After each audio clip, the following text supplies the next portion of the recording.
50% for us, 30% for your sister, no excuses. My mother's voice echoed like a command, not a request.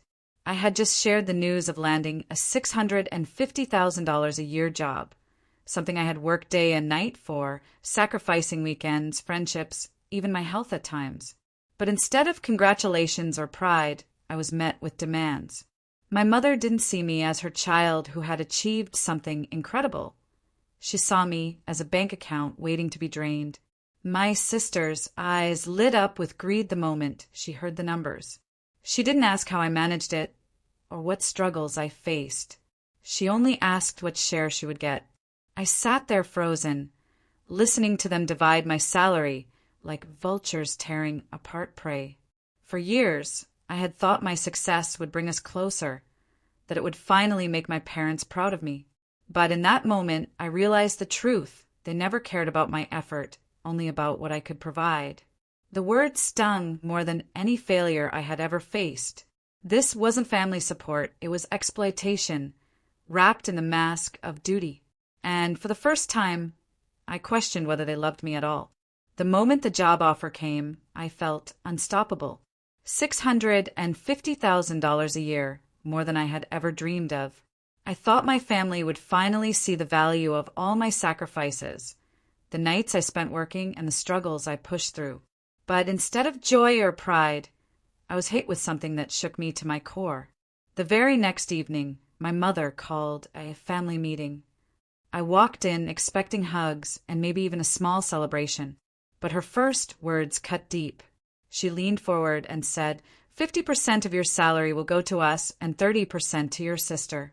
That leaves you 20%, more than enough for yourself. My smile disappeared instantly. I looked around the room, hoping someone would defend me. My father stayed silent, avoiding my eyes, and my sister looked smug, like she was already planning how to spend the money she didn't earn.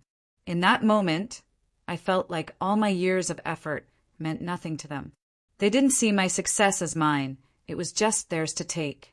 My chest tightened, but deep down, something stronger began to grow. For the first time, I realized I had to stand up, not just for my money, but for my dignity. 50% for us, 30% for your sister, no excuses. Those were the exact words my mother said the day I shared the biggest news of my life.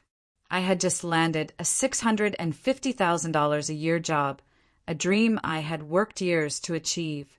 My heart was still racing with excitement when I expected cheers, hugs, or at least a "we're proud of you."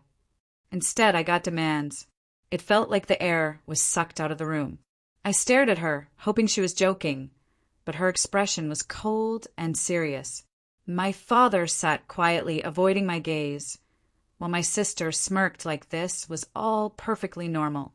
The happiness I carried moments before was slipping away fast.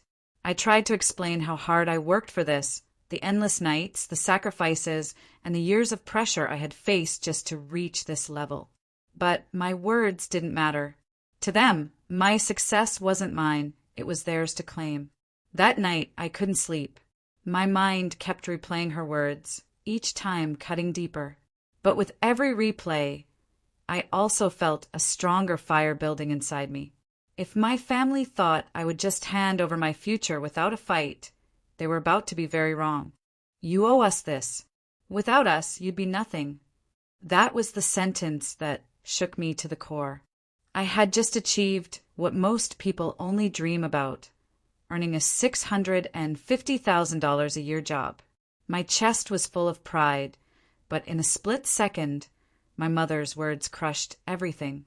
Instead of sharing my joy, she turned it into a guilt trip. She went on, reminding me of every meal, every book, every roof they ever provided, as if it had all been an investment waiting for a payout. My sister chimed in too, agreeing with her, claiming she deserved her cut because I was the lucky one. Their voices echoed with entitlement, and all I could do was sit there in disbelief. Yes, they raised me, but did that mean my life belonged to them? I thought parents wanted their children to succeed for happiness, not profit. That night, as I sat alone, I realized their love had strings attached. What hurt most wasn't their demand for money. It was learning that my success meant nothing to them unless they could own it. Sign this paper, and everything will be fair. Those were my mother's exact words as she slid a document across the table. I picked it up with shaking hands and read through it.